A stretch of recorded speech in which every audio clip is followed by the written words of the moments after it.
Ang gintong case ng lipstick ay kumislap sa ilalim ng madilim na ilaw ng garahe. Isang munting bagay lang iyon, nakatago sa pagitan ng upuan ng driver at ng center console ng mamahaling sasakyan ni Marco. Pero para kay Elara, ang munting bagay na yon ay parang isang bombang sumabog sa gitna ng kanyang perpektong mundo. Napatigil ang kanyang kamay sa pagpupunas ng leather na upuan. Dahan-dahan niyang dinampot ang lipstick. Pamilyar ang tatak, isang sikat na luxury brand. Ang packaging, pang-limited edition. Ang kulay, isang malalim at mapanganib na pula. Bumilis ang tibok ng puso ni Elara. Nagsimulang manlamig ang kanyang mga kamay. Kaninong lipstick ito? Hindi sa kanya. Hindi niya kayang bumili ng ganito kamahal na kolorete. At kahit kaya niya, hindi ito ang kulay na kanyang ginagamit. Naisip niyang linisin ang sasakyan ng asawa bilang isang munting sorpresa para sa kanilang anniversary. Maghahanda siya ng isang espesyal na hapunan mamayang gabi. Isusuot ang paboritong bestida ni Marco at ipagdiriwang ang 7 taon ng kanilang masayang pagsasama. Ang pagsasamang inakala niyang perpekto at walang lamat. Pero ngayon, hawak niya sa kanyang nanginginig na kamay ang isang pulang lason na unti-unting kumakalat sa kanyang buong sistema. Biglang may pumasok sa kanyang isipan. Isang alaala mula sa nakaraang buwan. Nasa mall sila noon ni Marco na padaan sa butik ng makeup brand na ito. Itinuro niya ang eksaktong lipstick na hawak niya ngayon. Ang ganda, mahal, sabi niya noon, na may halong paghanga sa kanyang boses. Bagay sa'yo.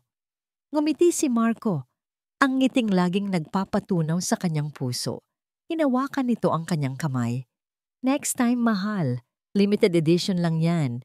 At sabi ng sales lady, sold out na raw sa buong Pilipinas. Sold out na raw. Isang kasinungalingan. Naramdaman ni Elara ang unti-unting pag-init ng kanyang mga mata. Isang butil ng luha ang pumatak sa kanyang kamay, dumampi sa gintong case ng lipstick. Ang sakit. Ang sakit ay parang isang matalim na kutsilyong biglang itinarak sa kanyang dibdib, dahan-dahan at walang awa. Paano? Paano nagawa ni Marco ito sa kanya? Ang lalaking pinagkatiwalaan niya ng buong buhay niya. Ang lalaking sentro ng kanyang mundo. Dala-dala ang lipstick. Pumasok siya sa loob ng kanilang bahay na parang isang multo. Ang amoy ng niluluto niyang kaldereta para sa kanilang selebrasyon ay tila nanunuya sa kanya. Ang mga bulaklak na inayos niya sa florera ay parang mga saksi sa kanyang pagkadurog. Tumayo siya sa harap ng malaking salamin sa kanilang sala. Tiningnan niya ang kanyang sariling refleksyon. Ang babaeng nakatingin pabalik sa kanya ay may mga matang puno ng sakit at pagtataka. Sino ang babaeng ito? Siya pa rin ba si Elara Santos Montenegro, ang masayang asawa ni Vice President Marco Montenegro? O isa na lamang siyang babaeng niloko? Ang buong pagkatao niya ay nakakakabit sa pagiging asawa ni Marco. Inilaan niya ang bawat segundo ng kanyang buhay para siguraduhing masaya ito, maalagaan at matagumpay. Isinuko niya ang sarili niyang mga pangarap para suportahan ang mga pangarap nito. Para saan? Para sa isang pulang lipstick na hindi para sa kanya? Pinindot niya ang takip ng lipstick. Dahan-dahang umikot ang mekanismo at lumabas ang pulang-pulang bala nito. Napakatingkad ng kulay, parang dugo. Ang dugo ng kanilang pagsasama na ngayon ay dumanak dahil sa isang pagkakamali. Isinara niyang muli ang lipstick. Ang tunog ng pag-click nito ay parang isang hatol. Nawala ang mga luha. Ang matinding sakit ay napalitan ng isang malamig at nakakakilabot na pakiramdam. Hindi na siya iiyak. Tapos na ang pag-iyak. Kung may isang bagay na mas malakas pa sa pagmamahal niya para kay Marco, iyon ay ang galit na nagsisimula nang umapoy sa loob niya ngayon. Hindi siya pwedeng maging biktima lamang. Kailangan niyang malaman ang katotohanan. Ang buong katotohanan. At kung sino man ang babaeng nagmamay-ari ng lipstick na ito, sisiguraduhin niyang magbabayad sila. Silang dalawa ni Marco. Gabi na. Hindi na natuloy ang kanilang anniversary dinner. Nakaupo si Elara sa dilim ng kanilang opisina. Tanging ang liwanag mula sa screen ng laptop ang tumatanglaw sa kanyang mukha. Wala ng emosyon. Tuyo na ang kanyang mga luha. Sa search bar, tinipa niya ang mga salitang hindi niya inakalang itatype niya kailanman. Smallest hidden spy camera, Philippines. Lumabas ang maraming resulta. Pinili niya ang isa na pinakamaliit, halos hindi mapansin, at may kakayahang mag-livestream. Idinagdag niya ito sa kanyang online shopping cart. Tinitigan niya ang place order button. Ito na yon. Ang sandaling pipindutin niya ito, wala nang babalikan. Ang perpektong mundong binuo niya sa loob ng 7 taon ay tuluyan ng guguho. Humugot siya ng isang malalim na hininga at walang pag-aalinlangan, pinindot niya ito. Kinabukasan, isang ordinaryong brown box ang dumating. Walang anumang palatandaan kung ano ang nilalaman nito. Kung titingnan, ay parang isang karaniwang online purchase lang. Ngunit para kay Elara, ang kahon na yon ay mas mabigat pa sa anumang bagay na binuhat niya sa buong buhay niya. Dinala niya ito sa garahe, doon sa mismong lugar kung saan nagsimulang gumuho ang kanyang mundo. Kumakabog ang kanyang dibdib habang maingat niyang binubuksan ang pakete. Sa loob, nakabalot sa bubble wrap ay isang maliit na itim na device, hindi mas malaki sa isang barya. Ito na ang sandata niya. Nanginginig ang kanyang mga kamay habang binabasa niya ang simpleng instruction manual.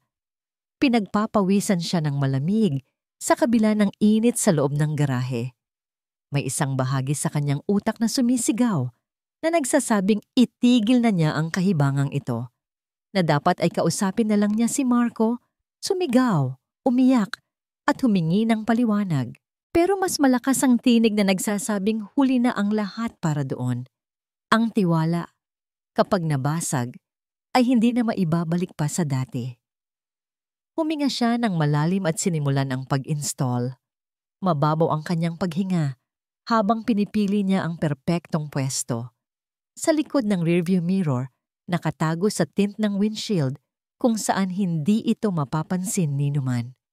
Bawat galaw niya ay kalkulado, bawat pag-iingat ay sukdulan. Tinanggal niya ang maliit na adhesive strip at maingat, ngunit may diin na idinikit ang kamera sa salamin. Ang pakiramdam ng kanyang daliri na dumidiin sa maliit na device ay parang isang pinal na selyo sa kanyang desisyon. Wala nang atrasan. Ito ang simula ng paghihiganti. Pagpasok niya sa bahay, kinuha niya ang kanyang cellphone at idinial ang numero ni Sofia, ang kanyang matalik na kaibigan. Kailangan niya ng isang taong makakausap, isang taong makakaintindi. "Hello, Ella. Napatawag ka." Masayang bati ni Sofia sa kabilang linya. Sinubukan ni Elara na magsalita, pero parang may nakabara sa kanyang lalamunan. "Ella, andyan ka pa ba? May problema ba?" Nag-aalala na ang tono ni Sofia. "Sofia!" Sa wakas ay nasabi ni Elara. Basag ang kanyang boses. May nalaman ako." At doon, ibinuhos ni Elara ang lahat.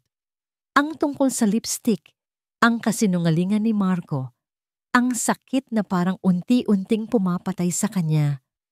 At ang pinakahuli sa lahat, ang tungkol sa kamera, nakakalagay niya lang. Katahimikan. Sa loob ng ilang segundo, tanging ang mabilis na paghinga ni Elara ang maririnig. "Ella." Nagsalita si Sofia. Mababa at seryoso ang boses. "Anong ginawa mo? Kamera? Para saan?" "Para malaman ang totoo." Mabilis na sagot ni Elara. May bagong tapang na sa kanyang boses. "Diyos ko, Ella." Bulong ni Sofia. "Alam mo ba kung gaano kapanganib yan? Paano kung mahuli ka niya? At anong gagawin mo sa malalaman mo? Mag-eespiya ka sa sarili mong asawa?" "Asawa ko pa ba siya, Sofia?" Mapait na tanong ni Elara. "Ang lalaking kasama ko sa bahay, hindi ko nakilala." "Pero, isang live stream? Ella, sigurado ka ba dito? Walang balikan to." Ang mga salita ni Sofia ay parang isang huling babala. Wala na akong babalikan, Sof. Sinira na niya yon kahapon pa lang. Narinig ni Elara ang malalim na pagbuntong hininga ng kaibigan. Okay, okay. Naiintindihan ko. Pero mag-iingat ka, please. At kahit anong mangyari, andito lang ako. Tawagan mo ako kahit anong oras. Pagkababa ng tawag, nakaramdam si Elara ng kaunting gumaan ang pakiramdam. Ngunit napalitan din agad ito ng bigat ng nagbabadyang gabi. Ang hapunan nila ni Marco ay puno ng katahimikan. Isang katahimikang mas maingay pa sa anumang sigawan. Pinilit ni Elara na kumilos ng normal. Pero alam niyang nararamdaman ni Marco ang distansya sa pagitan nila. Tahimik ka yata, mahal, sabi ni Marco habang hinihiwa ang kanyang steak. May problema ba sa company?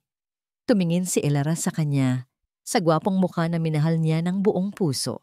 Ngumiti siya, isang ngangiting hindi umabot sa kanyang mga mata. Wala naman, pagod lang siguro ako. Pinagmasdan siya ni Marco, tila may hinahanap sa kanyang mga mata. Pero wala itong makita, kundi isang blangkong pader na itinayo ni Elara sa paligid ng kanyang puso. Nang gabing iyon, hinintay niyang makatulog si Marco. Dahan-dahan siyang bumangon mula sa kama at nagtungo sa opisina.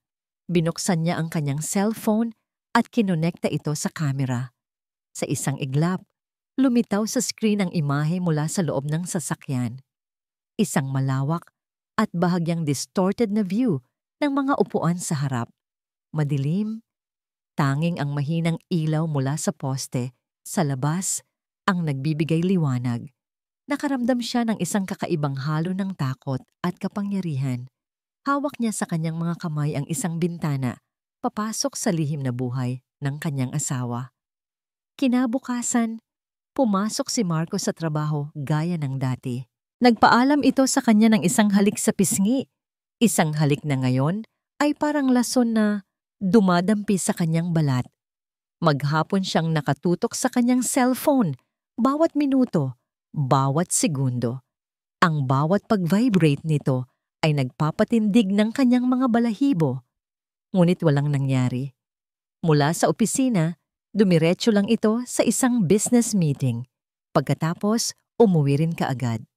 Ang bawat normal na kilos ni Marco ay tila isang insulto, isang pagpapanggap na lalong nagpapaalab sa galit ni Elara. Hanggang sa sumapit ang gabi. Bandang 8:00, habang naghahanda siya ng simpleng hapunan na hindi niya naman gustong kainin, nag-vibrate ang kanyang cellphone. Isang text message mula kay Marco. Working late tonight, mahal. May bigla ang board meeting. Don't wait up for me. Napangisi si Elara. Isang mapait at walang kagalak-galak na ngisi. Board meeting? Sa ganitong oras? Alam na alam niya ang schedule ng asawa. Alam niyang isa na namang kasinungalingan ito. Okay. Take care, mahal. I love you. Reply niya habang nararamdaman ng pait ng bawat letrang kanyang tinitipa. Ilang minuto pa ang lumipas.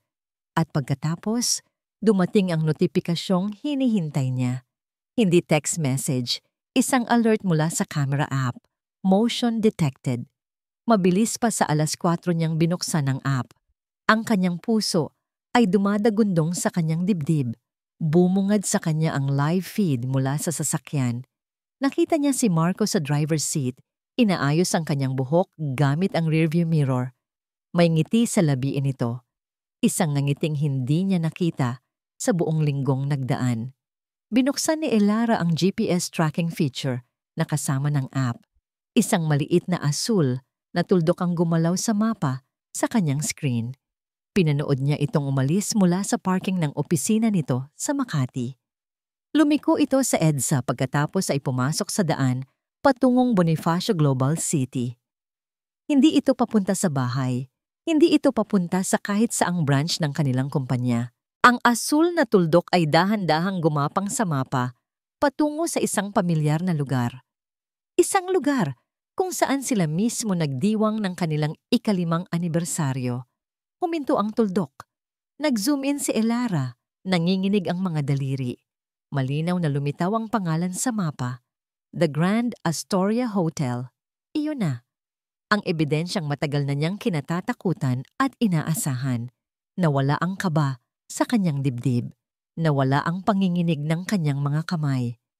Ang lahat ng sakit, pagdududa, at pag-aalala ay napalitan ng isang matigas at malamig na determinasyon. Tumayo siya. Dahan-dahan siyang naglakad papunta sa harap ng salamin, tinitigan ang babaeng nakatingin pabalik. Ang babaeng ito ay hindi na ang Elara na umiyak kagabi. Ang babaeng ito ay handa ng lumaban. Kinuha niya ang kanyang cellphone, isinara niya ang camera app, binuksan niya ang kanyang social media account kung saan libo-libo ang kanyang followers, mga kaibigan, pamilya, at mga kasamahan sa industriya na humahanga sa kanilang perpektong pagsasama. Huminga siya ng isang malalim, nakakabinging hininga. Ang kanyang daliri ay nakatapat sa isang maliit, pulang button sa gitna ng screen. Go live. Ang hangin sa loob ng bahay ay tila hindi gumagalaw. Ang tanging naririnig ni Elara ay ang malakas at mabilis na pagkabog ng sarili niyang dibdib. Isang ritmong sumasabay sa pagpindot niya sa go live button. Sa unang ilang segundo, itim lang ang screen. Pero sa sulok, unti-unting umaakyat ang isang numero. 10 viewers. 57 viewers. 214. Nagsimulang mag-init ang kanyang pisngi. Nanginginig ang kamay na may hawak sa cellphone. Ito na. Walang kasiguraduhan kung may manonood, pero ginawa na niya ang unang hakbang. Magandang gabi. Nagsimula siya. Ang boses niya ay nanginginig at halos pabulong. Tumingin siya sa kamera ng cellphone na para bang nakikipag-usap sa bawat isang taong nanonood. Ang pangalan ko ay Elara Montenegro at ngayong gabi. Huminto siya, lumunok. Gusto kong ipakita sa inyo ang tunay na kahulugan ng isang kasinungalingan. Bago pa man may makapag-react, ini-switch niya ang camera view. Ang kanyang mukha ay nawala at napalitan ng live feed mula sa nakatagong camera sa sasakyan ni Marco. Ang mga comments ay nagsimulang pumasok na parang baha. Ano to? Wait, si Mrs. Montenegro ba to? Anong meron sa kotse? Sa screen, bumukas ang pinto ng driver's seat. Pumasok si Marco. May ngiti sa labi. Saglit pa, bumukas naman ang pinto sa passenger side at pumasok ang isang babae. Bata, maganda, nakasuot ng isang eleganteng itim na bestida. Ang buhok niya ay nakatali sa isang perpektong bun. Dahan-dahan siyang umupo at sa pag-upo niya, tumama ang ilaw ng hotel sa kanyang mukha. Malinaw na malinaw. Ang mga daliri ni Elara ay nanigas sa pagkakahawak sa cellphone. Isang pamilyar na mukha. Si Isabel Reyes, isang abogadong bituin mula sa isang kalabang kumpanya. Nakita na niya ang mukha nito sa mga business magazine. Hindi na naghintay si Marco. Sa sandaling maisara ang pinto, hinila niya si Isabel palapit sa kanya. Ang kanilang mga labi ay nagtagpo sa isang marahas at mapusok na halik. Ang tunog ng kanilang mga halik ay malinaw na naririnig sa audio ng live stream. Isang tunog na parang mga pako na ibinabaon sa puso ni Elara. Sumabog ang comment section. OMG! Si Marco Montenegro yan. Sino yung babae? Grabe ang kapal ng mukha. Elara, we're here for you. Justice for Elara. Ang bilang ng mga manunood ay umakyat mula sa daan-daan patungo sa libo-libo. 5,000, 10,000, 25,000. Napanood ni Elara ang lahat. Ang bawat haplos, ang bawat halik, ang bawat ngiti ng kanyang asawa para sa ibang babae. Isang bahagi niya ang gustong mamatay sa sakit, pero isang mas malaking bahagi ang nakakaramdam ng isang malamig at maitim na kasiyahan. Tingnan ninyo, sabi ng isang tinig sa kanyang isip. Tingnan ninyong lahat ang tunay na Marco Montenegro. Huminto sila sa paghahalikan. Ngumiti si Isabel. Inayos ang lipstick na bahagyang nagusot. Ang lipstick, Ang pulang lason. Suunggo. Sabi ni Isabel, ang boses niya ay malambing ngunit matalas. The deal with Prime Holdings. Are you sure your plan will work? Kumunot ang noo ni Elara. Anong deal? Tumawa si Marco, isang tawang puno ng kayabangan. Of course it will work. I fed them fake numbers. Ang mga financial projections na binigay ko sa kanila, lahat yon pinalobo ko. By the time their lawyers figure it out, we'll have already closed the deal with their biggest client. It's borderline illegal, but they'll never prove it. Nanlamig si Elara. Hindi, sandali. Ano yung pinagsasabi nila? Fake numbers? Illegal? Brilliant, Marco. Absolutely brilliant. Papuri ni Isabel. Hinahaplos ang pisngi ni Marco. You always get what you want. We always get what we want. Pagtatama ni Marco. Bago ito muling hinalikan, parang nabingi si Elara. Biglang nawala ang lahat ng sakit na dulot ng pagtataksil. Napalitan ito ng isang bagong uri ng takot. Isang takot na hindi niya maintindihan. Hindi lang ito tungkol sa isang affair. Ang pinapanood niya, ang pinapanood ng mahigit 50,000 tao ngayon, ay isang pag-amin sa isang krimen. Tiningnan niya ang mga komento na ngayon ay hindi na lang tungkol sa pagtataksil. Corporate fraud!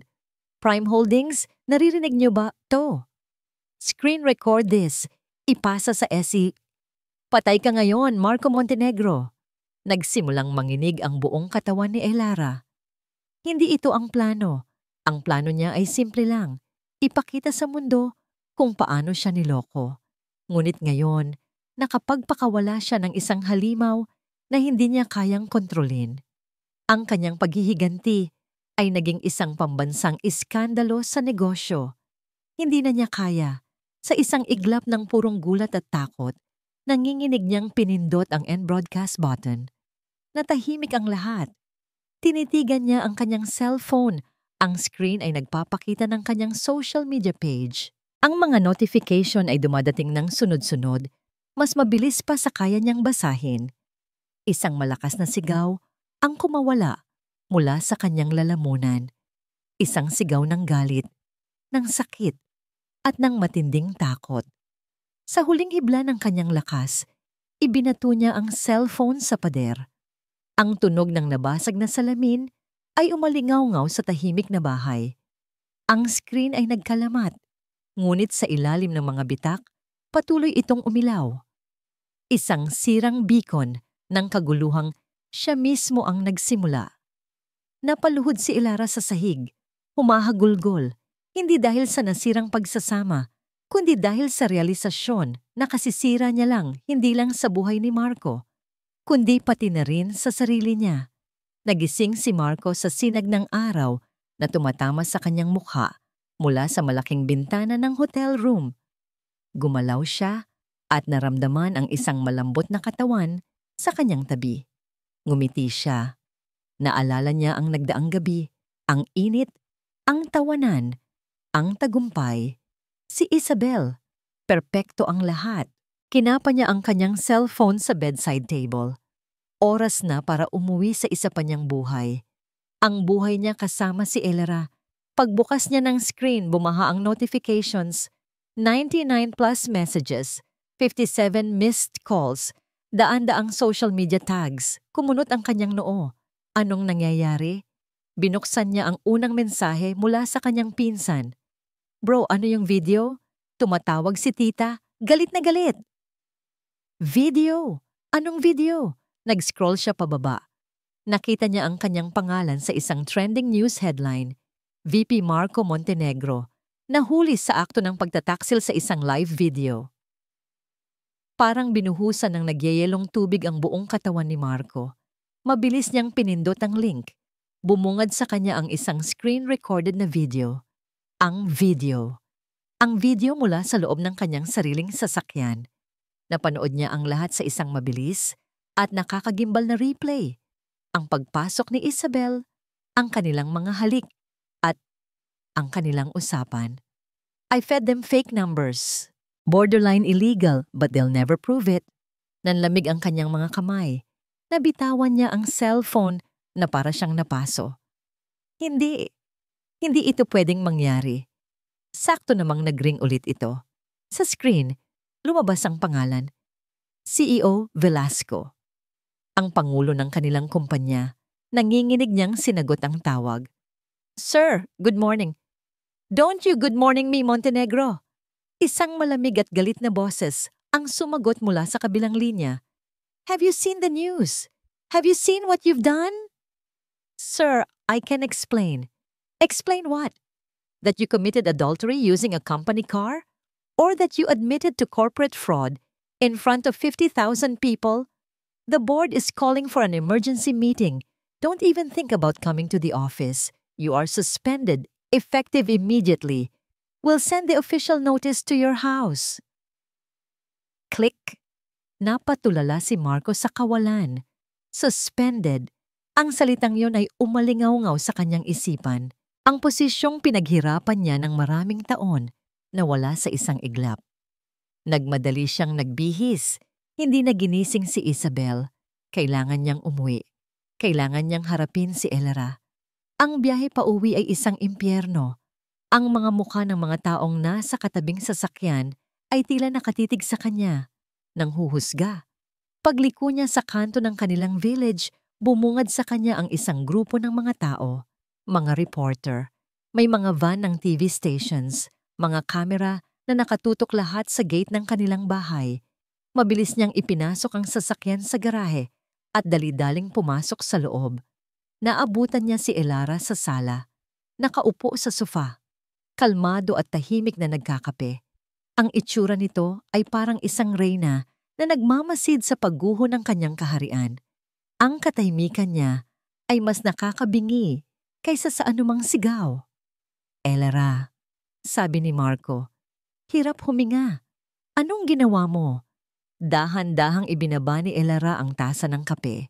Tumingin ito sa kanya.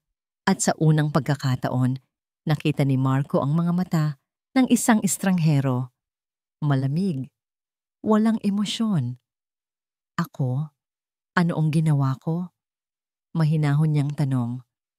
Tinatanong mo ako kung anong ginawa ko? Naramdaman ni Marco ang pag-akyat ng init sa kanyang ulo. Nawala ang takot. Napalitan ng purong galit. Bakit mo ginawa yon? Isang live stream? Para ano? Para sirain ako? Para malaman ng lahat ang totoo. Sagot ni Elara. Hindi nagbabago ang tono. Ang totoo? Sigaw ni Marco. Hindi na napigilan ang sarili. Sinira mo ang lahat.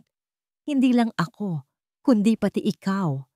Ang pamilya natin, ang buhay natin. Sinira mo ang lahat dahil sa isang pagkakamali. Isang pagkakamali? Tumayo si Elara at ngayon, may apoy na sa kanyang mga mata. Paulit-ulit na kasinungalingan, Marco. Iyon ang tawag doon. Kahit na, hindi mo dapat ginawa yon. Sana kinausap mo na lang ako. Natawa si Elara, isang tawang walang kagalakan. Para ano? Para magsinungaling ka pa ulit sa harap ko? Napapahila mo si Marco sa kanyang mukha. Gulong-gulo ang isip.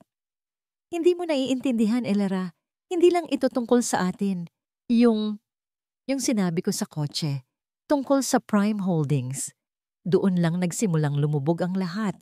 Sa isipan niya, ang tunay na bigat ng kanyang sitwasyon, ang affair, kaya pa niyang lusutan. Pero ang corporate fraud, iyon ay isang krimen. Iyon ang wawasak sa lahat ng pinaghirapan niya. Biglang nagring ang cellphone niya. Isang numerong hindi pamilyar. Sinagot niya ito. Mr. Montenegro? Tanong ng isang seryosong boses. Yes, who is this? This is Attorney David. I'm from the legal department of the company. Isang malamig na kaba ang gumapang sa dibdib ni Marco. Sir, I'm calling to inform you that we'll be handling your case and I need you to understand something. Nagkaroon ng isang maikling paghinto. Marco, this is far more serious than adultery. We're talking about corporate espionage. Habang ang buong Maynila ay nagkakagulo sa iskandalo ni Marco Montenegro, si Isabel Reyes naman ay kalmadong nakaupo sa kanyang mamahaling leather sofa, hawak ang isang kopita ng red wine. Ang malawak na bintana ng kanyang penthouse unit sa Rockwell ay nagpapakita ng kumikinang na mga ilaw ng syudad sa ibaba. Isang syudad na ngayon ay abala sa pagtsismis sa balitang siya mismo ang nagsimula. Sa malaking flat-screen TV sa kanyang harapan, paulit-ulit na ipinapalabas ang screen-recorded na video. Ang mukha ni Marco, puno ng yabang. Ang sarili niyang mukha, puno ng pagkukunwari. At ang boses ni Elara, sa simula, basag at puno ng sakit. Hindi siya nataranta, hindi siya nagulat. Sa katunayan, isang bahagyang ngiti ang sumilay sa kanyang mga labi habang pinapanood ang pagbagsak ni Marco sa real time. Ang livestream ni Elara ay hindi bahagi ng orihinal na plano, ngunit ito ay isang perpektong aksidente. Isang bonus, isang mas mabilis at mas brutal na paraan para matapos ang lahat. Si Elara, kawawang Elara. Para kay Isabel, ang asawa ni Marco ay isang necessary casualty lang. Isang taong nadamay sa isang digmaang hindi nito alam na kasali pala siya. Pinatay niya ang TV at tumayo.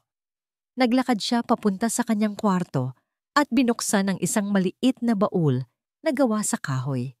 Mula sa loob, kinuha niya ang isang lumang litrato. Biglang bumalik ang lahat sa kanyang alaala. 10 taon na ang nakalipas. Siya ay isang tinedyer pa lamang, nakatayo sa labas ng opisina ng kanyang ama. Mula sa siwang ng pinto, narinig niya ang mga sigaw. Nakita niya ang kanyang ama, si Mr. Reyes, isang mabait at marangal na negosyante na nakaluhod at nagmamakaawa. Marco, parang awa mo na, sabi ng kanyang ama. Basag ang boses. Huwag mong gawin to. Magkaibigan tayo. Kumpadre kita. Nakatayo sa harap nito ang isang mas batang Marco Montenegro. Arogante at walang awa. Isang demonyo na nakasuot ng mamahaling suit. Business is business, Tito. Malamig na sabi ni Marco. You should have read the fine print. Nang gabing iyon, nawala sa kanila ang lahat. Ang kumpanya, ang bahay, ang lahat ng pinaghirapan ng kanyang ama. Makalipas ang 1 buwan, hindi na kinaya ng puso nito ang lahat. Inatake ito sa puso. Namatay itong isang talunan na may pangalan ni Marco Montenegro sa kanyang mga labi na parang isang sumpa. Bumalik si Isabel sa kasalukuyan. Mahigpit ang hawak sa litrato. Ang mga luhang matagal na niyang pinigilan ay hindi pa rin tumutulo. Ang kalungkutan niya ay matagal nang naging yelo sa kanyang puso. Isang yelong nagpatigas sa kanya at nagbigay sa kanya ng lakas. Kinabukasan, maaga siyang nagtungo sa sementeryo. Ang damo ay basa pa sa hamog ng umaga. Lumuhod siya sa harap ng isang simpleng lapida na may pangalang Antonio Reyes. Nilapag niya ang isang sariwang puting rosas sa ibabaw nito. Hi pa! Bulong niya sa hangin. Hinaplos niya ang malamig na marmol. Matagal-tagal din akong hindi nakadalaw. Pasensya na. Naging busy lang po. Huminga siya ng malalim. Para sa'yo ito pa. Nakuha na natin ang hustisya. Walang ngiti sa kanyang mga labi. Tanging isang pakiramdam ng isang mabigat na misyon na sa wakas ay natapos na. Tumayo siya doon ng ilang minuto, hinahayaang dampian ng hangin ang kanyang mukha, bago siya tumalikod at naglakad palayo.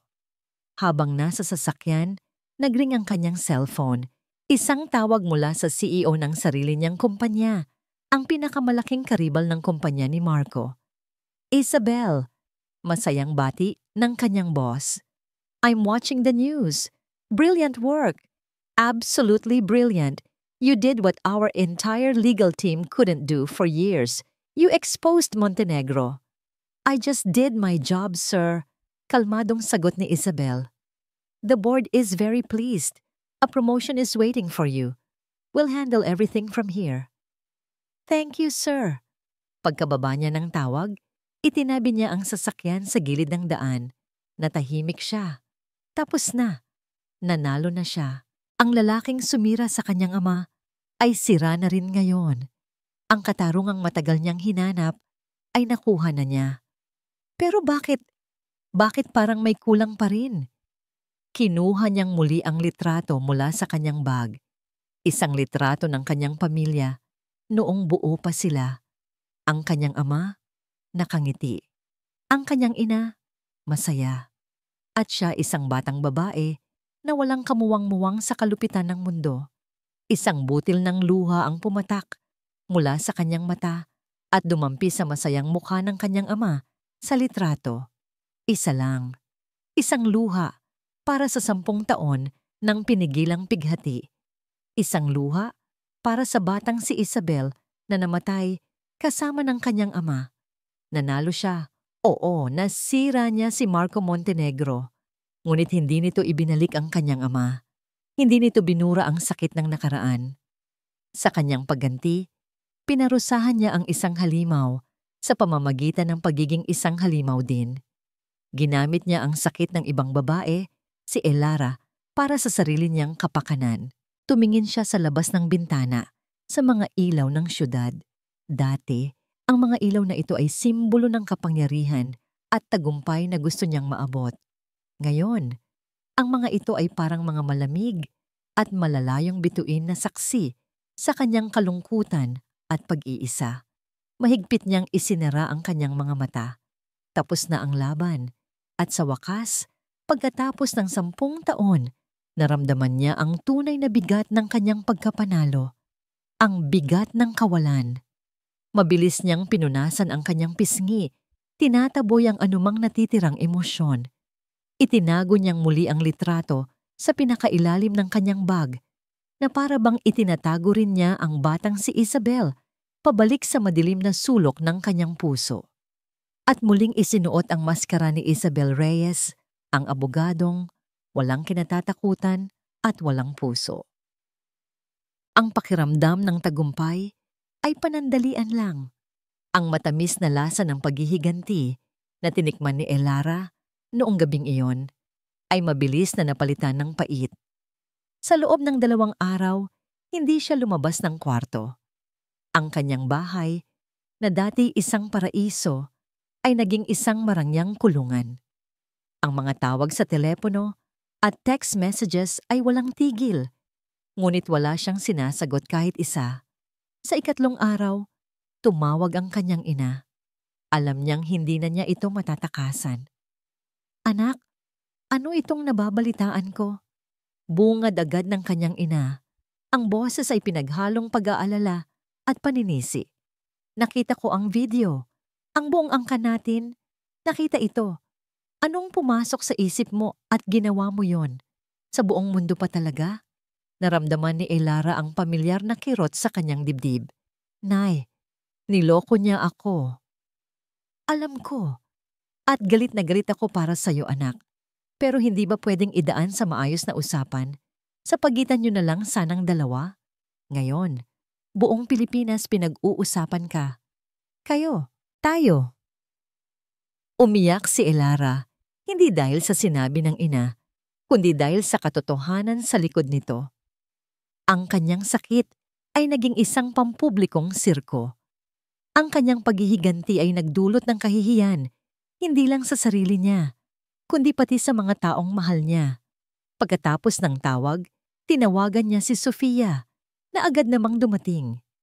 Sa tulong ng kaibigan, nagkaroon siya ng lakas ng loob na harapin ang susunod na hakbang, ang pag-file ng annulment. Kinabukasan, nagkita sila sa opisina ng isang abogadong inirekomenda ni Sofia. Isang matandang babae na may matalas na tingin. Inilatag ni Elara ang lahat. Ang lipstick, ang live stream, ang lahat ng nangyari. Inaasahan niyang makakakuha siya ng simpatiya. Ngunit sa halip, isang seryosong tingin ang ibinigay sa kanya ng abogada. Mrs. Montenegro, nagsimula ang abogada. Maingat na pinipili ang kanyang mga salita. Malinaw na may basihan tayo para sa annulment. Ang problema, hindi na lang iyan ang kaso mo. Kumunot ang noo ni Elara. Ano po ang ibig niyong sabihin? Mrs. Montenegro, you didn't just expose an affair. You publicly broadcasted a conversation that contained sensitive corporate information. You may have committed a crime. Parang isang malakas na sampal ang mga salitang yon. Krimen? Pero, biktima ako dito. Asawa niya ako. The law doesn't see it that way.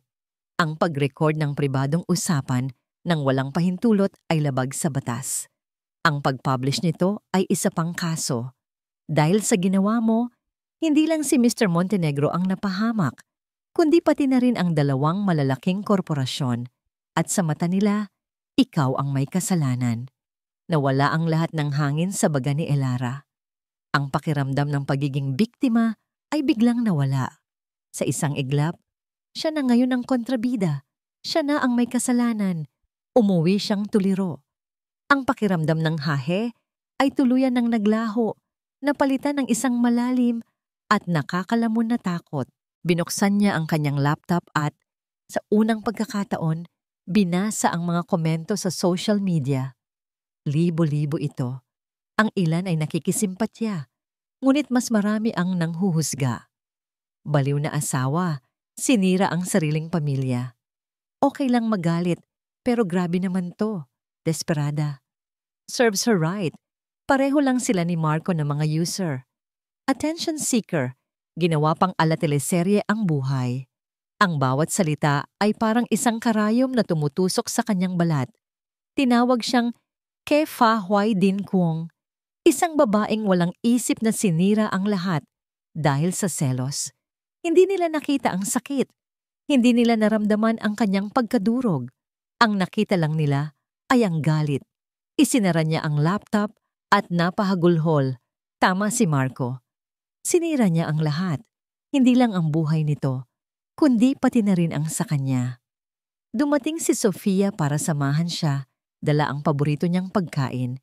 Pero kahit ang presensya ng kaibigan ay hindi nakabawas sa bigat na nararamdaman niya, pakiramdam niya ay nag-iisa siya sa isang malalim na balon na siya mismo ang humukay. Nang gabing iyon, habang nakahiga sa kama at nakatitig sa kisame, nag-vibrate ang kanyang cellphone. Isang email mula sa isang address na hindi niya kilala. Ang email ay blanko, walang katawan. Tanging isang linya sa subject. Binuksan niya ito, handa ng burahin, ngunit natigilan siya sa nabasa. Subject, alam ko ang ginagawa ni Isabel. Paulit-ulit na binasa ni Elara ang subject line, alam ko ang ginagawa ni Isabel. Ang mga salitang yon ay tumatak sa kanyang isipan. Isang pangingilabot ang gumapang sa kanyang likuran. Sino ang nagpadala nito? Paano nalaman ang email address niya? Isa ba itong panloloko? O mas malala, isang patibong? Ngunit sa gitna ng takot at pagdududa, may isang maliit na bahagi sa kanya na nagising. Ang kuryosidad, ang pangangailangang malaman ang lahat. Ang pakiramdam na may isang mas malaking kwento sa likod ng lahat ng ito. Nanginginig ang mga daliri, nagreply siya. Isang maikling tanong lang, sino ka? Halos isang oras ang lumipas bago dumating ang sagot. Isang taong nakakakilala sa tunay na Marco Montenegro at Isabel Reyes. Kung gusto mo ng mga sagot, magkita tayo. Bukas, 2 p.m. sa The Daily Grind Cafe sa Kapitolyo. Mag-isa kang pumunta. Ang The Daily Grind Cafe, isang maliit at hindi gaanong sikat na coffee shop, malayo sa mga lugar na madalas nilang puntahan ni Marco. Perpekto para sa isang lihim na pagkikita. Ang taong ito ay malinaw na pinag-isipan ang lahat. Kinabukasan, suot ang isang simpleng damit, sunglasses, at isang baseball cap para hindi makilala, pumarada si Elara sa isang kanto malapit sa kafe. Humugot siya ng malalim na hininga bago pumasok. Ang loob ng kafe ay tahimik at medyo madilim. Amoy bagong giniling na kape. Sa isang sulok, may nakaupong isang lalaki, mga nasa edad 50, may manipis na buhok at malungkot na mga mata. Nagtaas ito ng tingin nang pumasok si Elara at bahagya itong tumango. Siya na nga. Naupo si Elara sa silyang nasa harapan nito. pinapanatili ang distansya. "Sino ka?" Ulit niya sa tanong. "Ang pangalan ko ay Ben," sabi ng lalaki, mahina ang boses. "Ako ang dating accountant ng tatay ni Isabel." Kumunot ang noo ni Elara. "Tatay ni Isabel? Anong kinalaman nito sa gulo?" "Hindi ko alam kung ano ang alam mo tungkol kay Isabel Reyes," pagpapatuloy ni Mang Ben. "Pero kailangan mong malaman na hindi siya basta-bastang kabit lang. Lahat ng ito, lahat ng nangyayari ngayon, 10 taon niyang plinano." Nagsimulang ikwento ni Mang Ben ang nakaraan. Isang kwento ng pagkakaibigan at pagtataksil. Ang ama ni Isabel, si Antonio Reyes, ay isang mabuti at mapagkakatiwalaang negosyante. At ang pinakamatalik niyang kaibigan at business partner noon ay ang ama ni Marco. Si Marco, na parang pamangkin na ang turing ni Antonio, ay ginamit ang tiwalang iyon. Habang tinatawag niyang tito si Sir Antonio sa harap, sabi ni Mang Ben, may galit sa kanyang boses. Sinisiraan niya ito sa likod. Gumamit siya ng mga pekeng numero, ng mga financial projections na pinalobo niya para kumbinsihin si Sir Antonio na bumili ng mga share sa isang kumpanyang palubog na pala. Ang parehong taktika na narinig mo sa livestream. Parang sinaksak si Elara sa narinig. Pekeng numero. Paulit-ulit sa isip niya. Nang malaman ni Sir Antonio ang panloloko, huli na ang lahat. Pagpapatuloy ni Mang Ben. Nawala ang kumpanya, ang bahay, ang lahat. Hindi kinaya ng puso niya. Namatay siyang isang bigo at wasak na tao. Ang tanging bilin niya kay Isabel ay huwag kang magtitiwala sa mga Montenegro. Napatakip si Elara sa kanyang bibig. Biglang nag-connect ang lahat ng mga tuldok sa kanyang isipan. Ang Doy San. Hindi lang yon isang regalo. Iyon ay isang tropeo. Isang simbolo ng tagumpay ni Isabel. Ang usapan sa loob ng kotse. Hindi lang yon basta usapan. Si Isabel ang nag-udyok kay Marco na magsalita. Tinatanong ang mga tamang tanong para ilabas ang mga impormasyong kailangan niya. Ang kahinahunan ni Isabel, kaya pala hindi siya nataranta sa iskandalo. Dahil ang iskandalong yon ay ang mismong rurok ng kanyang plano. Ang live stream ni Elara ang naging sandata niya. Ginamit kanya, Mrs. Montenegro? Sabi ni Mang Ben. Ang mga mata ay puno ng awa. Ginamit niya ang sakit mo para sa sarili niyang paghihiganti. Ikaw ang naging mitya ng bomba na matagal na niyang itinanim. Natulala si Elara. Ang buong akala niya, siya ang may kontrol. Siya ang gumanti. Ngunit ang totoo, isa lang siyang tau-tauhan sa isang mas malaki at mas madilim na laro. Ang kanyang paghihiganti ay hindi sa kanya. Ipinahiram lang ito sa kanya. "Salamat," bulong ni Elara, halos hindi na makapagsalita. "Salamat sa pagsasabi sa akin." Tumango lang si Mang Ben bago tumayo at tahimik na umalis, iniwan si Elara na mag-isang nakaupo sa gitna ng kanyang nagibang mundo. Pag-uwi niya, ginawa niya ang isang bagay na isinumpa niyang hindi na gagawin.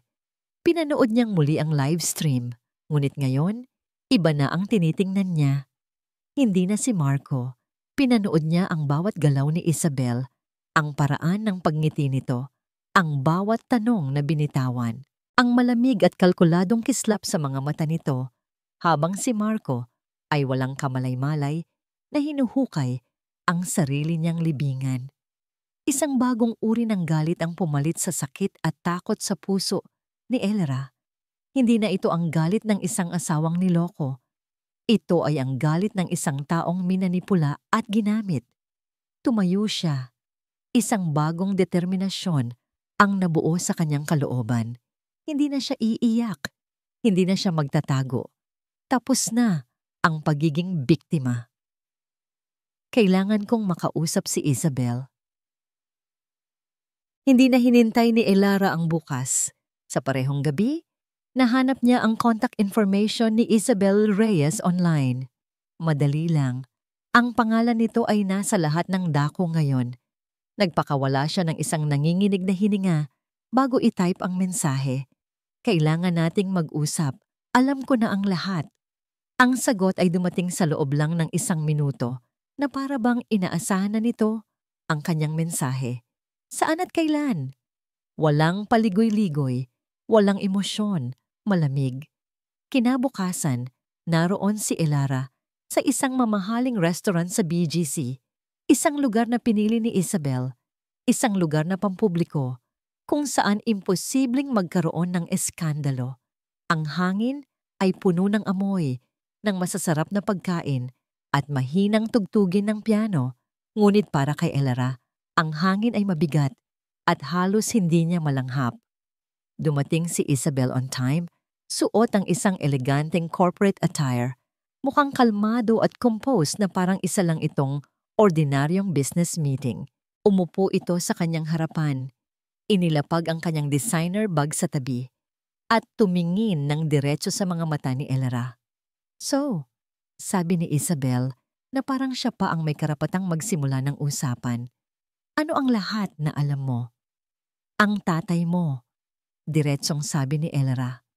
"Si Antonio Reyes, at ang ginawa sa kanya ni Marco, 10 taon na ang nakakaraan." Isang bahagyang pagbabago ang nakita ni Elara sa mga mata ni Isabel, isang kislap, hindi ng gulat, kundi ng paghanga. Ngunit nawala rin ito agad, napalitan ng dating lamig. "Magaling," sabi ni Isabel habang sumisenya sa waiter para umorder ng tubig. "At least, hindi ka kasing inosente ng inaakala ko." "Ginamit mo ako," sabi ni Elara. "Ang bawat salita ay may bigat. Ang sakit na nararamdaman ko, ang galit ko, ginawa mong sandata para sa sarili mong laban." Hindi itinanggi ni Isabel, hindi ito nag-abala na magpaliwanag o humingi ng tawad. Tumingin lang ito kay Elara. Ang mga mata ay parang 2 piraso ng yelo. "Ginawa lang niya sa'yo ang ginawa niya sa pamilya ko, Elara," sabi ni Isabel. Ang boses ay kalmado, ngunit puno ng lason. "Kinuha niya ang lahat. Ang negosyo, ang dignidad, ang buhay ng tatay ko. Ano ang isang nawasak na pagsasama kumpara doon?" Naramdaman ni Elara na parang sinampal siya.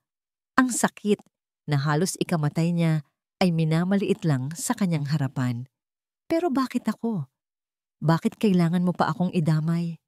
"Dahil ikaw ang kahinaan niya," sagot ni Isabel. "At dahil kailangan ko ng paraan para mapasok ang mundo niya. Si Marco ay masyadong matalino para sa isang direktang atake sa negosyo. Pero pagdating sa mga babae, bulag siya. At ikaw, Elara, ikaw ang perpektong biktima, ang mabait, mapagmahal, at walang muwang na asawa." Bawat salita ni Isabel ay isang patalim na tumatarak sa puso ni Elara. Walang muwang. Iyon ang tingin sa kanya ng lahat. Isang tanga. Napayuko si Elara. Pakiramdam niya ay may isang higanteng kamay na pumipiga sa kanyang dibdib. Kinukuha ang lahat ng hangin. Isang lang pala siyang piyesa, isang madaling gamitin na sandata.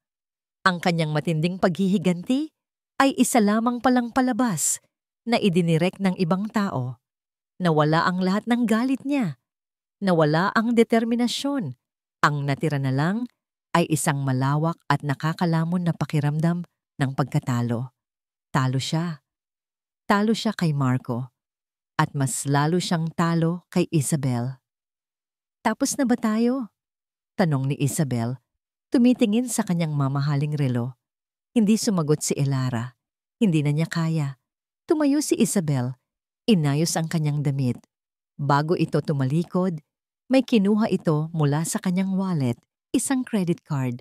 Inilapag niya ito sa mesa. "Bayaran mo na lang ang in-order mo," sabi nito. Bago tuluyang tumalikod at naglakad palayo, iniwan si Elara na mag-isang nakaupo sa gitna ng restaurant, napapaligiran ng mga taong masaya, habang siya ay unti-unting nalulunod sa sarili niyang pagkawasak. Nakatulala lang siya sa kawalan, hindi na napansin ang pagdaan ng oras. Nang sa wakas, ay nagkaroon siya ng lakas para gumalaw. Kinuha niya ang kanyang cellphone para tawagan si Sofia. Ngunit bago pa niya mahanap ang pangalan ng kaibigan, isang email notification ang lumitaw sa kanyang screen mula sa abogadong kinausap niya. Ang subject, urgent, legal summons. Nanginginig niyang binuksan ito. Ang email ay maikli lang. Nakalakip dito ang 2 dokumento. Isang kaso mula sa kumpanya ni Marco para sa reckless dissemination of confidential corporate information. At ang pangalawa, isang kaso mula sa kumpanya ni Isabel para sa parehong dahilan. Ang 2 legal summons sa kanyang email ay parang 2 lapida na nagsasabi ng katapusan ng lahat. Para kay Elara, iyon na ang pinakamababang punto ng kanyang buhay. Hindi lang siya niloko, ginamit, at minaliit.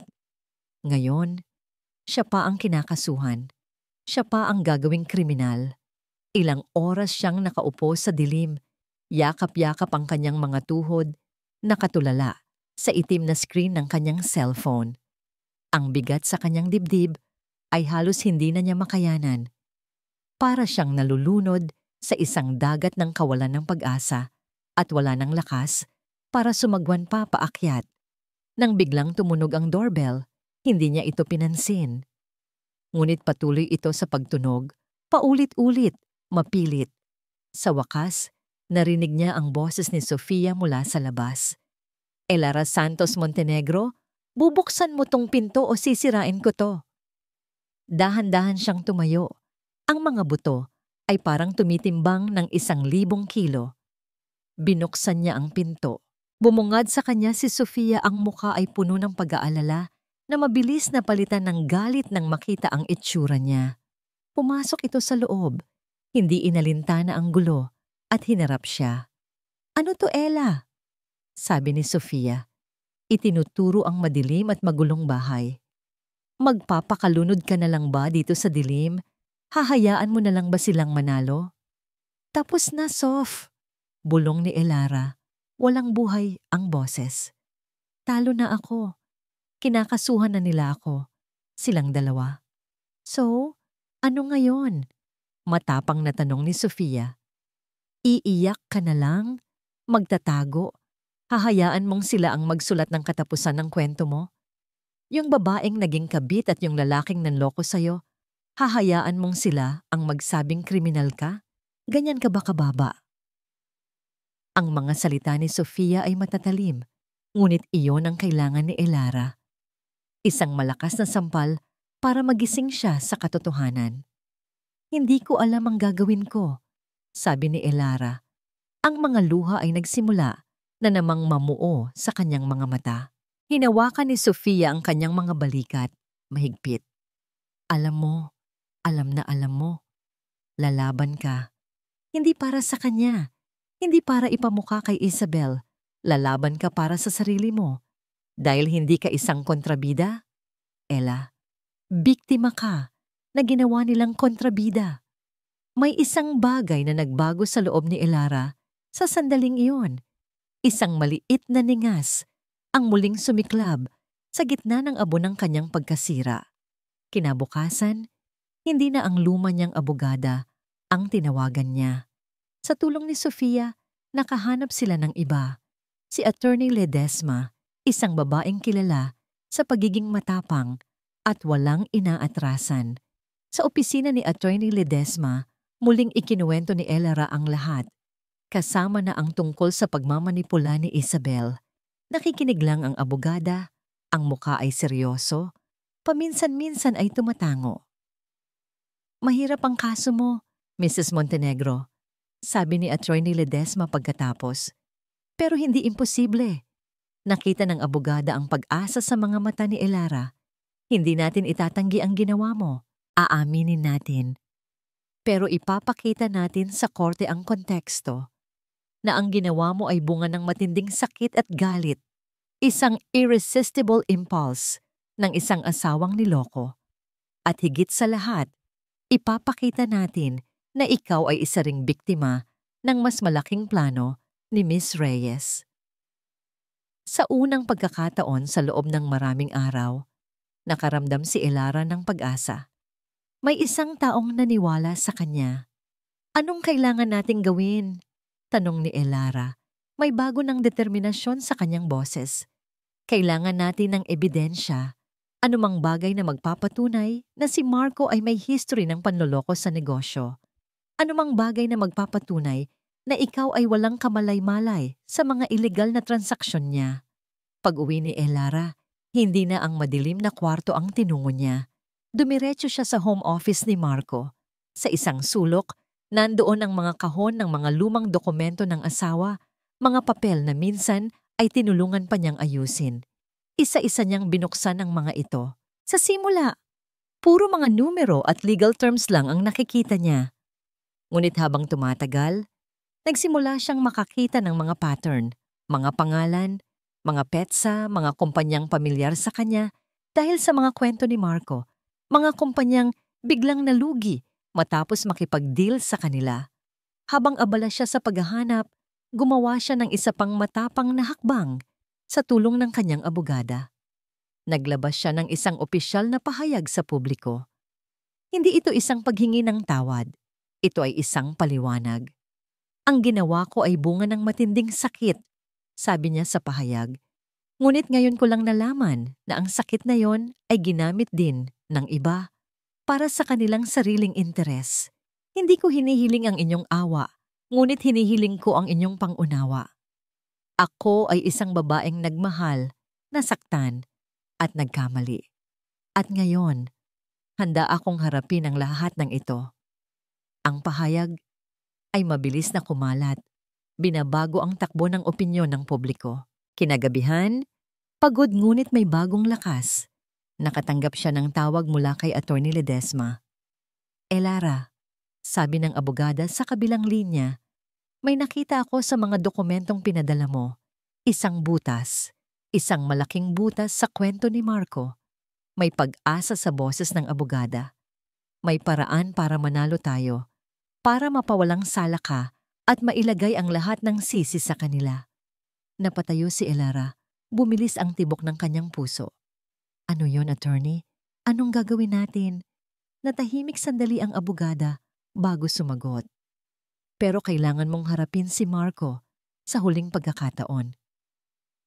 Ang conference room ng law firm ay malamig at tahimik. Ang tanging maririnig ay ang mahinang ugong ng aircon. Sa gitna ng kwarto, may isang mahabang mesa na gawa sa dark wood, nagsisilbing harang sa pagitan ng nakaraan at ng hinaharap ni Elara. Sa isang panig, nakaupo si Marco, kasama ang kanyang abogado. Malayo sa dating aroganteng vice president, ang Marco na nasa harap niya ngayon ay mukhang haggard at talunan. Nakayuko ito, ang mga balikat ay tila binagsakan ng langit at lupa. Sa tabi nito, sa kabilang dulo, ay si Isabel, kalmado pa rin at elegante, ngunit may isang bahagyang tensyon sa kanyang panga na hindi maitago. At sa kabilang panig, nakaupo si Elara, katabi ang kanyang matapang na abogada, si Attorney Ledesma. Ang puso niya ay kumakabog, ngunit hindi na sa takot. Ito ay ang kaba, bago ang isang mahalagang laban.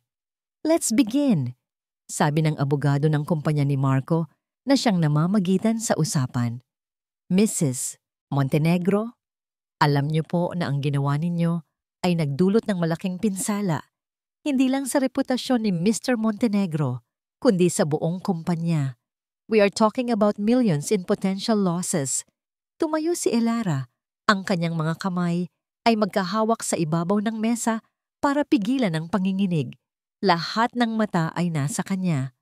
Opo, alam ko po, nagsimula siya. Ang boses ay malinaw at matatag, na ikinagulat maging ng sarili niya. Hindi ko po itatanggi na ako ang nag-livestream at hindi po ako hihingi ng tawad para doon. Tumingin siya ng diretso kay Marco. Ang ginawa ko po ay ginawa ng isang asawang winasak ninyo, ang puso at tiwala. Ginawa ko yon dahil sa sakit, dahil sa galit, dahil sa pakiramdam na wala na akong ibang pagpipilian. Pero pagpapatuloy niya, ibinaling ang tingin sa mga abogado. Ngayon, naiintindihan ko na ang kwentong ito ay hindi lang tungkol sa akin. Hindi lang ito tungkol sa isang affair. Sumenya siya kay Attorney Ledesma. Inilapag ng kanyang abogada ang isang folder sa gitna ng mesa at binuksan ito. Sa loob, naroon ang mga dokumentong natagpuan ni Elara. Ang livestream na yon ay naglantad din ng isang krimen sa negosyo, sabi ni Attorney Ledesma. Isang krimen na, base sa mga dokumentong ito, ay hindi na bago para kay Mr. Montenegro. Isa-isang ipinakita ni Attorney Ledesma ang mga ebidensya ng mga kahina-hinalang transaksyon ni Marcos sa nakaraan na nagtatapos sa isang folder na may pangalan, Reyes Antonio. Sa pagbanggit ng pangalan, sa unang pagkakataon, nakita ni Elara na natinag si Isabel. Ang usapan sa loob ng kotse ay hindi aksidente. Sabi ni Elara, ngayon ay nakatingin na siya kay Isabel. Ang bawat tanong mo ay may intensyon. Ang bawat salita mo ay may lason. Ginamit mo ako. Ginamit mo ang sakit ko para sa sarili mong plano. Doon na bumigay si Marco. Tama na, sabi niya. Basag ang boses. Nag-angat ito ng tingin. Ang mga mata ay namumula at puno ng luha. Tumingin ito kay Elara at ang nakita niya ay hindi na galit o yabang, kundi isang malalim at tunay na pagsisisi. Kasalanan ko ang lahat, sabi niya. Ang boses ay nanginginig. Ako ang nanloko. Ako ang nandaya. Sa'yo, Ella. At sa pamilya ni Isabel noon, ako ang may kasalanan ng lahat. Humarap siya sa mga abogado. Hayaan niyo na si Elara. Wala siyang alam sa mga transaksyon ko. Ako ang managot sa lahat. Handa akong harapin ang lahat ng kaso. Natahimik ang buong kwarto. Ang pag-amin na yon ang nagpabago sa lahat. Tumingin si Elara kay Isabel. Sa isang saglit, nagtama ang kanilang mga mata. Wala nang galit. Wala nang paghuhusga. Ang nakita ni Elara ay hindi na isang kalaban, kundi isang babae na, tulad niya, ay biktima rin ng mga kasinungalingan ni Marco. Nagkaroon sila ng isang tahimik na pag-unawa, isang pagkilala sa sakit na pareho nilang pinagdaanan. Mabilis na natapos ang usapan pagkatapos noon. Pumayag ang mga kumpanya na ibaba ang kaso laban kay Elara kapalit ng kanyang testimonya laban kay Marco. Si Isabel naman ay haharap sa sarili niyang investigasyon para sa corporate espionage. Ang bigat ng batas ay babagsak lahat kay Marco. Bago sila umalis, inilapag ni Attorney Ledesma ang isang huling dokumento sa harap ni Elara, ang annulment papers. Kinuha niya ang ballpen. Ang kamay niya ay hindi na nanginginig. Tumingin siya sa linya kung saan kailangan niyang pumirma. Elara Santos Montenegro. Ito na ang huling pagkakataon na isusulat niya ang pangalang iyon. Habang hinihila niya ang dulo ng ballpen sa papel, naramdaman niya ang isang higanting bigat na unti-unting nawawala mula sa kanyang mga balikat. Bawat letra ng kanyang pirma ay isang pagputol sa tanikala ng nakaraan. Tumayo siya. Hindi na niya tiningnan pa si Marco. Naglakad siya palabas ng conference room, palabas ng gusali. Paglabas niya sa pinto, bumungad sa kanya ang sinag ng araw at ang sariwang hangin. Huminga siya ng malalim, pinupuno ang kanyang baga ng hangin ng kalayaan. Kinuha niya ang kanyang cellphone mula sa bag. Hinanap niya ang pangalan ni Marco sa kanyang contacts. Tinitigan niya ito sa huling pagkakataon. Marco Montenegro. Pinindot niya ang delete. Itinago niya ang kanyang cellphone at nagsimulang maglakad.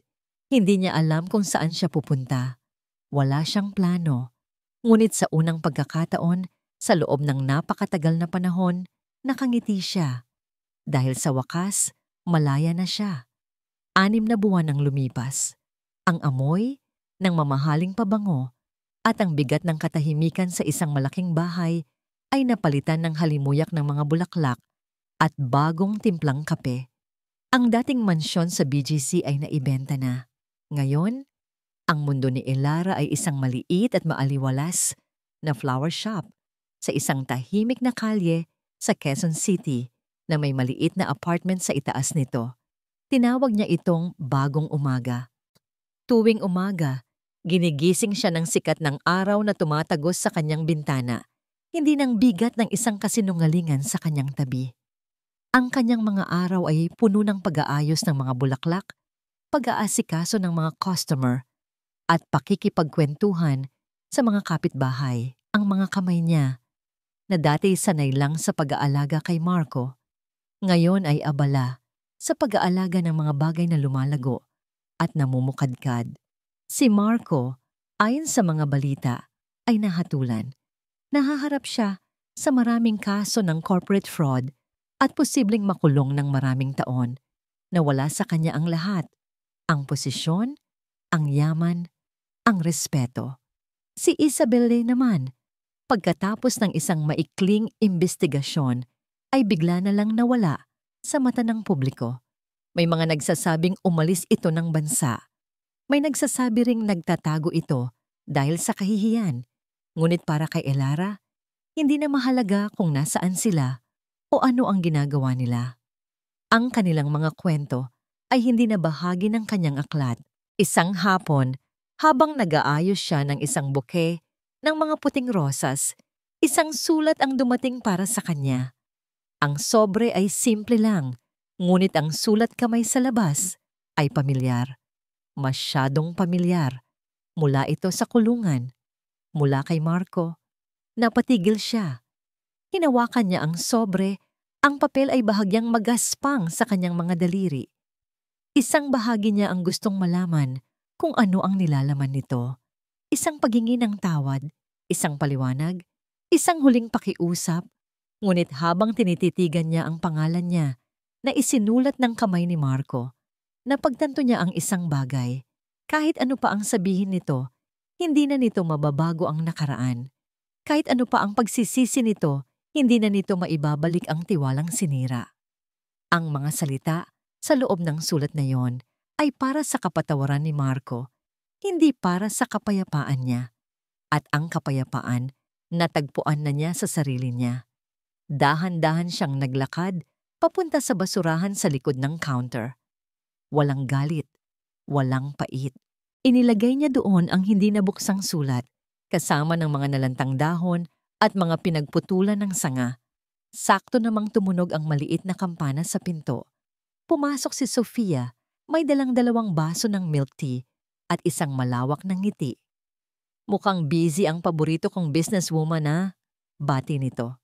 Natawa si Elara, isang tunay at magaan na tawa na matagal nang hindi niya naririnig mula sa sarili. Sakto lang. Tamang-tama ang dating mo. Naupo sila sa isang maliit na mesa sa sulok ng shop. Nagkwentuhan sila tungkol sa mga customer, sa mga bagong bulaklak na dumating, sa mga planong palakihin pa ang negosyo. Iba ka na talaga ngayon, Ella, sabi ni Sofia habang pinagmamasdan siya. Mas maganda ka, mas masaya. Ngumiti si Elara.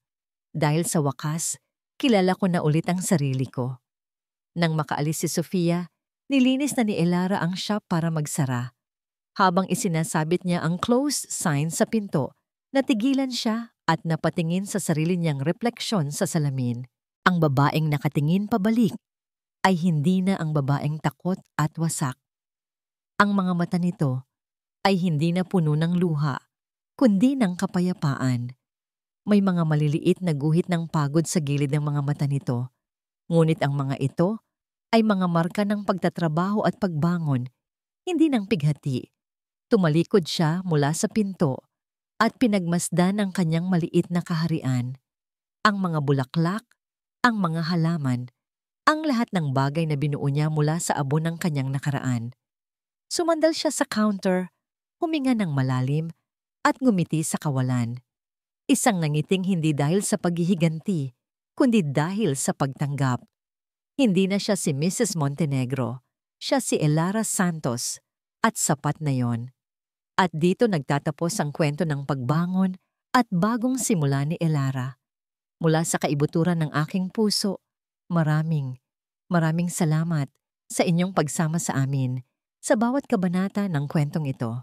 Ang pagsulat sa buhay ni Elara ay isang paglalakbay na puno ng matitinding emosyon, mula sa pait ng pagtataksil hanggang sa tamis ng muling pagbangon. Ang kwento ni Elara ay isang paalala na ang buhay ay hindi perpekto at kung minsan, ang mga taong pinakamamahal natin ang siyang nagdudulot ng pinakamatinding sakit. Ngunit ito rin ay isang patunay na sa gitna ng pagkasira, may pag-asang matatagpuan.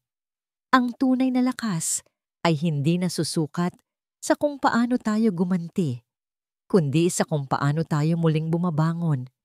Pinipili ang kapatawaran, hindi para sa iba, kundi para sa ating sariling kapayapaan. Ang tunay na tagumpay ay wala sa pagwasak sa iba, kundi sa muling pagbuo ng ating mga sarili. Ano ang pinakapumatak na aral sa inyo mula sa kwentong ito? Nais naming marinig ang inyong mga saloobin. Iwan lang po kayo ng komento sa ibaba at ibahagi ang inyong nararamdaman. Muli, maraming salamat sa inyong walang sawang pakikinig at suporta. Hanggang sa susunod na kwento ng puso. Nagmamahal, Pusong Pinoy Tales.